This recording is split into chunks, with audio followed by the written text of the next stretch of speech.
Hello दोस्तों, general studies में आप सभी का स्वागत है। दोस्तों, वन आरक्षी परीक्षा के लिए हिंदी में एक महत्वपूर्ण टॉपिक है कवि परिचय और लेखकों के संबंध में। ठीक है, तो लगभग 23 कवि और लेखक टोटल हमें सिलेबस में दिए गए हैं और जहां से लगातार प्रश्न आ रहे हैं। पुलिस में भी 4-5 प्रश्न आए थे और इसके अलावा पटवारी में भी 2-3 प्रश्न पूछे गए थे। तो देखो, इनके बारे में हम गहनता से पहले भी मैंने आपको क्लासेस दी हैं। लगभग 9 कवि लेखक मैं आपको करा चुका हूँ। ठीक है, 9 करा चुका हूँ और लगभग 13-14 और बचे हैं। ठीक है, तो उसमें से 2 मैं आपको इस क्लास के माध्यम से देने वाला हूँ। तो जो भी चैनल पर नए, चैनल को सब्सक्राइब कर लीजिएगा। और दूसरी बात देखो, मैं आपको पढ़ाऊंगा, मैं आपको इसी तरह से बोर्ड वाली क्लास ही दूंगा। ठीक है, तो मुझे बिल्कुल भी अच्छा नहीं लगता कि मैं आपको रिकॉर्डेड क्लास उस तरह से जो पीडीएफ वाला होता है वो आपको दूं, क्योंकि देखो उसमें एक तो काफी जल्दी चीजें बताई जाती हैं। ठीक है, बिना लिखे, और समझने में भी आपको दिक्कत होती होगी और बिल्कुल भी सही मुझे भी नहीं लगता है कि वो इस तरह से क्लासेस देना अच्छा है। ठीक है, तो उसमें मैं आपको कुछ कुछ क्लासें बीच बीच में, जैसे पेपर प्रैक्टिस है या फिर कोई रिवीजन आपको करवाना हो तो मैं आपको उसको करवाऊंगा उसमें। बाकी क्लासेस देखो मैं आपको बोर्ड के माध्यम से ही देने वाला हूँ। देखो, कवि परिचय में आज हम चर्चा करेंगे गजानन माधव मुक्तिबोध के संबंध में। ठीक है, कहाँ के रहने वाले थे? मध्य प्रदेश के। ठीक है, तो इनका जन्म कहाँ हुआ था? जन्म हुआ था ग्वालियर, मध्य प्रदेश में। कब हुआ था? 1917 में। ठीक है, 1917 में जन्म हुआ था। कहाँ? ग्वालियर। कहाँ पड़ता है ग्वालियर? मध्य प्रदेश। ठीक है, जन्म यहाँ हुआ था इनका और कर्म स्थली भी मध्य प्रदेश ही रही है। और मृत्यु कब हुई थी? 1964 में। 1964। ठीक है, कहाँ हुई थी? हबीबगंज। ठीक है, मध्य प्रदेश में पड़ता है हबीबगंज। ठीक है, मध्य प्रदेश में पड़ता है ये भी। तो जन्म हुआ था 1917 ग्वालियर मध्य प्रदेश में। मृत्यु हुई थी 1964 हबीबगंज मध्य प्रदेश में। यानी कि क्वेश्चन आपको ऐसे पूछा जा सकता है कि गजानन माधव मुक्तिबोध का संबंध निम्नलिखित में से किस राज्य से रहा है? तो किस राज्य से रहा है? मध्य प्रदेश राज्य। देखो, जन्म मृत्यु तो नहीं पूछेगा, इतना नहीं आता, लेकिन हाँ राज्य आपसे जरूर पूछ सकता है। या फिर माना 2-3 कवि लेखक आपको मध्य प्रदेश से मिलते तो कौन मध्य प्रदेश से नहीं रहा है, इस तरह से ये प्रश्न आ सकता है, लेकिन वो भी काफी डीप हो जाता है। ठीक है, इनके बचपन का नाम क्या था? बाबू साहब। ठीक है, बचपन का नाम। ठीक है, बचपन का नाम क्या था? बाबू साहब। ठीक है, बाबू साहब इनके बचपन का नाम, तो ध्यान रखिएगा, आसान है काफी। इनके देखो काव्य संग्रह क्या क्या है? काव्य संग्रह। ठीक है, क्या क्या है? सबसे पहले तो देखो, चांद का मुंह टेढ़ा है। चांद का मुंह टेढ़ा है। ठीक है, दूसरी रचना देखो, भूरी भूरी खाक दूल।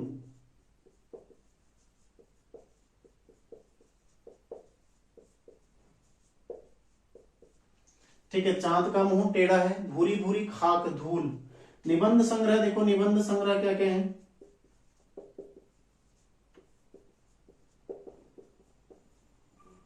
निबंध संग्रह क्या क्या है? इसमें एक है एक साहित्य की डायरी।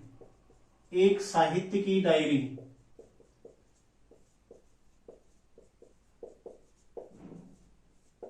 एक साहित्य की डायरी। दूसरा देखो, नई कविता का आत्मसंघर्ष।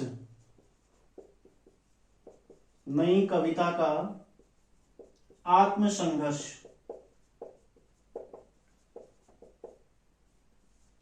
ठीक है, ये इनकी एक निबंध संग्रह की रचना। और एक है आखिर रचना क्यों।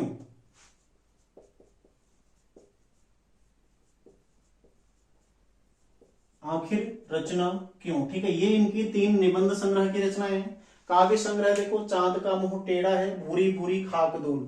अगला देखो, कहानी संग्रह। ठीक है, ये काव्य संग्रह, ये निबंध संग्रह। अगला देखो, कहानी संग्रह।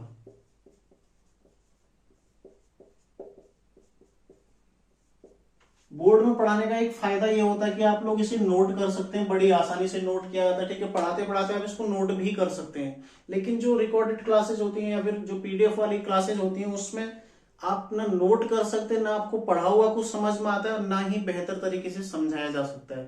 ठीक है, उसको समझाया भी नहीं जा सकता क्योंकि वहां पर आपको या तो पेन से लिखना है, ठीक है, या फिर आपको माउस के जरिए लिखना। जो भी चीजें, मतलब वो चीजें अच्छी बिल्कुल भी नहीं है। ठीक है, पढ़ाई के लिए बिल्कुल भी बेहतर नहीं है। केवल रिवीजन यदि आपको करना हो फटाफट तो वो आपको उसमें बेहतर हो सकता है, लेकिन यदि आप पहले से शुरू से तैयारी कर रहे हैं, ठीक है, शुरुआत किए हैं या फिर कुछ टाइम आपको तैयारी हो रहा है, आप गहनता से पढ़ना चाहते हैं, तो उसका बेहतर माध्यम यही है पढ़ने का। तो यहाँ से आप नोट भी आसानी से कर सकते हैं। कहानी संग्रह कहते हैं, देखो, काठ का सपना, काठ का सपना, ठीक है, ये इनका एक कहानी संग्रह है। दूसरा देखो, सतह से उठता आदमी,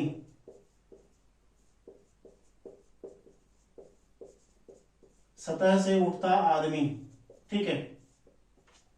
तो कहानी संग्रह हो जाएगा काठ का सपना, सतह से उठता आदमी। एक एक दो रचनाएं हैं, ज्यादा नहीं है, तो आप इनको आसानी से याद भी रख सकते हैं, ठीक है। इसके अलावा देखो, एक उपन्यास है इनका, उपन्यास कौन सा है, विपात्रा, ठीक है, ये इनका उपन्यास है विपात्रा, ठीक है। तो ये इनकी रचनाएं आप ध्यान रखिएगा। काव्य संग्रह में चांद का मुंह टेढ़ा है और भूरी भूरी खाक धूल, ठीक है। निबंध संग्रह देखो, एक साहित्य की डायरी, नई कविता का आत्मसंघर्ष और आखिर रचना क्यों, ठीक है, ये इनके 3 निबंध संग्रह हैं। कहानी संग्रह में देखो, काठ का सपना और सतह से उठता आदमी, ठीक है, और उपन्यास कौन सा है, विपात्रा। तो ज्यादा रचनाएं नहीं है। इनके बारे में भी कुछ और चीज आप जानना चाहते हैं, देखो, सबसे पहले ये तार सप्तक के पहले कवि थे, ठीक है, ये तार सप्तक के पहले कवि थे, ठीक है, पहले कवि माने जाते हैं, ध्यान रखिएगा, तार सप्तक के। एक पॉइंट ये हो गया, ठीक है। इन्हें अस्तित्ववादी विचारधारा का समर्थक माना जाता है, ठीक है, इन्हें अस्तित्ववादी विचारधारा का समर्थक ये थे।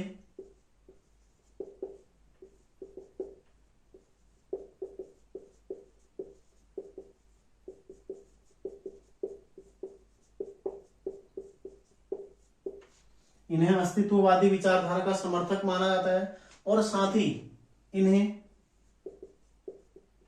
प्रगतिशील कविता और नई कविता, ठीक है, इन्हें प्रगतिशील कविता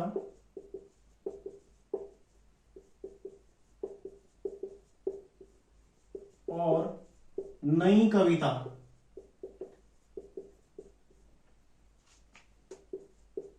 ठीक है, नई कविता, इनके मध्य एक सेतु के रूप में भी जाना जाता है, ठीक है, के मध्य एक सेतु के रूप में भी जाना जाता है।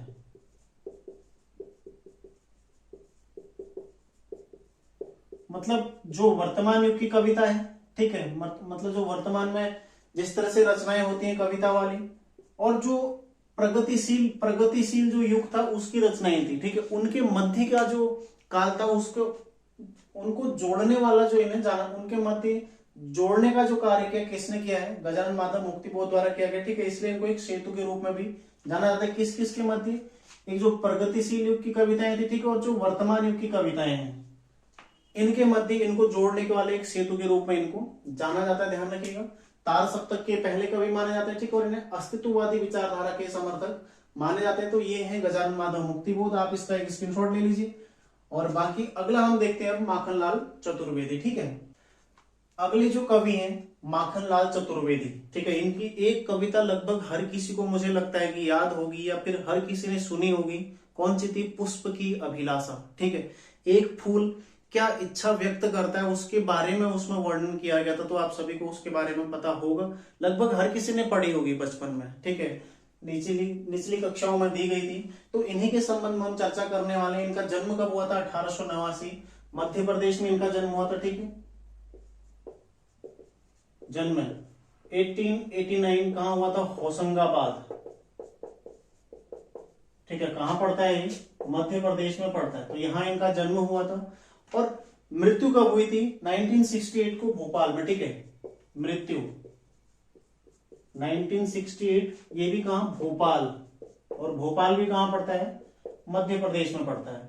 तो ये दोनों फैक्ट आपने ध्यान रखना है। जन्म 1889 होशंगाबाद मध्य प्रदेश, और मृत्यु कब हुई, 1968, भोपाल मध्य प्रदेश, ठीक है। तो सबसे पहले तो इनका जो कर्म स्थली रहेगा कहां रहेगा, मध्य प्रदेश में रहेगा। यदि पूछा जाता है माखनलाल चतुर्वेदी किस राज्य से संबंधित थे, तो कहां से हो जाएंगे, मध्य प्रदेश से हो जाएंगे, ठीक है। अब इस बीच में आप देखते हैं 1947 तक का भारत का स्वतंत्रता संग्राम भी रहा है, ठीक है, और राष्ट्रवादी विचारधारा को इनके द्वारा प्रचारित प्रसारित किया गया था अपनी कविताओं के माध्यम से। जैसे मैंने आपको बोला पुष्प की अभिलाषा एक राष्ट्रवादी कविता ही हम इसको कह सकते हैं, ठीक है। तो अन्य कविताएं जब या जो अन्य रचनाएं इनकी हैं तो इस कारण इन्हें राष्ट्र कवि भी कहा जाता है, ठीक है। तो अभी हम उसको लिखेंगे आगे। इनकी जो प्रमुख रचनाएं हैं, सबसे पहले काव्य रचनाएं, काव्य रचनाएं, ठीक है। काव्य रचनाएं इनकी कौन कौन सी हैं? सबसे पहले आता है इसमें देखो समर्पण, हिमतरंगिणी, ठीक है। समर्पण, हिमतरंगिणी,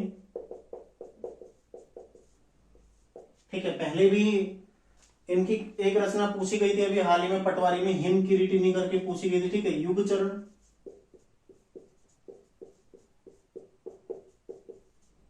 हिम किरीटिनी,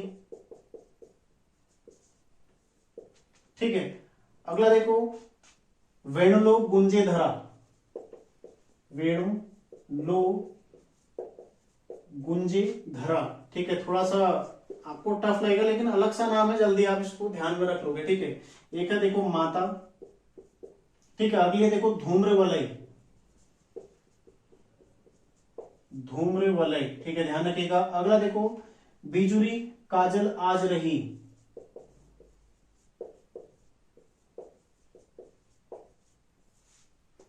बिजुरी काजल आज रही, ठीक है, ध्यान रखिएगा। ये भी इनकी रचना है। तो समर्पण है, हिमतरंगिणी है, ठीक है। युगचरण है, माता, हिम किरीटिनी, ठीक है। वेणुलो गुंजे धरा, धूम्र वलय, बिजुरी काजल आज रही। लगभग 7-8 रचनाएं इनकी जो काव्य रचना है ये आपने ध्यान रखनी है। फिर देखो गद्य खंड, ये काव्य खंड हो गया इनका, ठीक है। गद्य खंड में इन्होंने क्या क्या रचनाएं करी है? इसमें इनकी देखो कृष्णार्जुन युद्ध, कृष्णार्जुन युद्ध, ठीक है। दूसरी रचना कौन सी? साहित्य के देवता, साहित्य के देवता, ये भी पूछी गई है एक बार रचना, ठीक है। साहित्य के देवता पूछी जा चुकी है। समय के पांव, समय के पांव, ठीक है, ये भी महत्वपूर्ण रचना और पूछी जाएगी, ठीक है। एक और महत्वपूर्ण रचना है अमीर इरादे गरीब इरादे, ठीक है। अमीर इरादे और गरीब इरादे, तो ये इनके गद्य खंड हैं। तो ये तो 4 ही हैं, ये तो आपको ध्यान रह जाएंगे, ठीक है। कृष्णार्जुन युद्ध, साहित्य के देवता, समय के पांव, अमीर इरादे, गरीब इरादे, ये केवल 4 रचनाएं गद्य में। यदि आप यहां देखते हैं काव्य रचनाएं, तो ये 7-8 रचनाएं, इसके लिए मैं आपको एक ट्रिक दे देता हूं, ठीक है। इस ट्रिक को भी आप ध्यान रखेंगे तो लगभग सारी रचनाएं आपको याद इसमें रह जाएंगी। तो ये देखो माता जी, 2 हिम युग के बाद,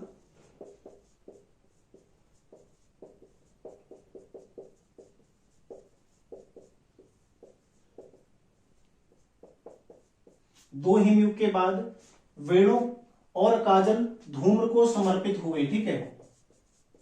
वेणु और काजल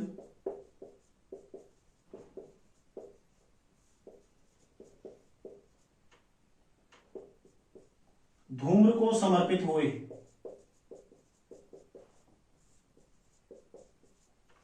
ठीक है। देखो माता, 2 हिमयुग मतलब एक हिम किरीटिनी है और एक हिम तरंगिणी, ठीक है।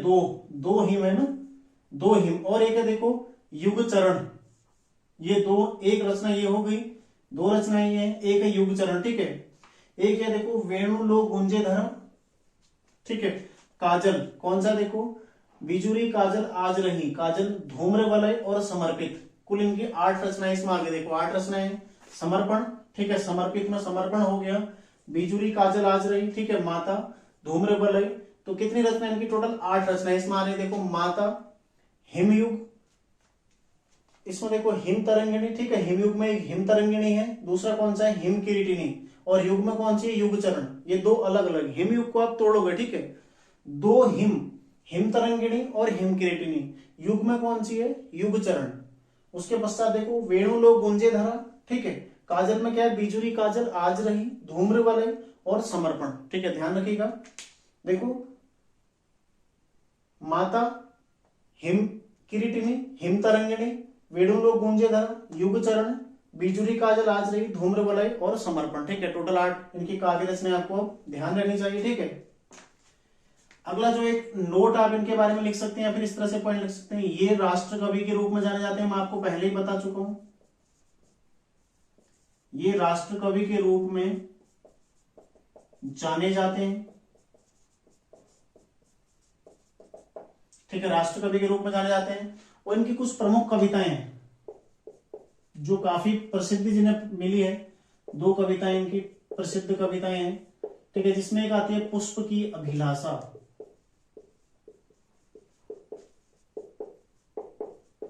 पुष्प की अभिलाषा एक महत्वपूर्ण रचना इनकी, ठीक है। और दूसरे देखो अमर राष्ट्र, अमर राष्ट्र, ये दो इनकी महत्वपूर्ण रचनाएं हैं कविताओं में, ठीक है। ये दो इनकी प्रमुख कविताएं हैं, एक पुष्प की अभिलाषा जो आप सभी ने लगभग पढ़ी होगी, ठीक है, और दूसरी अमर राष्ट्र।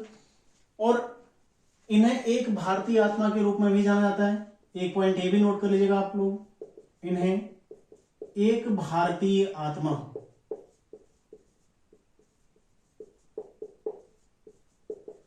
एक भारतीय आत्मा के रूप में जाना जाता है।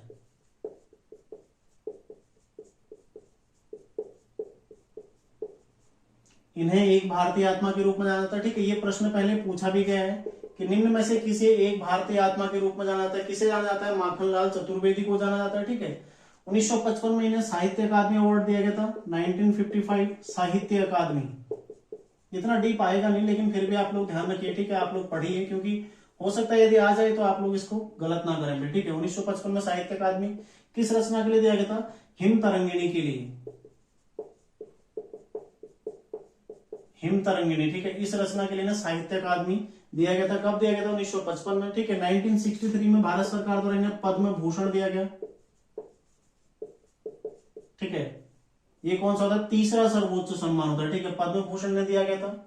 और असहयोग आंदोलन के दौरान ये जेल भी गए थे। असहयोग आंदोलन कब हुआ था? 1920 में, ठीक है। 1920 से 5 फरवरी 1922 को जो घटना हुई थी, चौरा चौरी घटना, उसके पश्चात महात्मा गांधी ने इसको वापस ले लिया था, ठीक है। 1921 में, इस दौरान 1921-22 में ये जेल भी गए थे, जेल में भी रहे थे, ठीक है। ध्यान रखिएगा, राष्ट्र कवि के रूप में इन्हें जाना जाता है। और लास्ट एक इनके बारे में एक और महत्वपूर्ण आप नोट कर लीजिए, ठीक है। एक रचना है माखनलाल चतुर्वेदी एक भारतीय आत्मा, ठीक है। ये एक रचना है माखनलाल चतुर्वेदी, ठीक है, एक भारतीय आत्मा।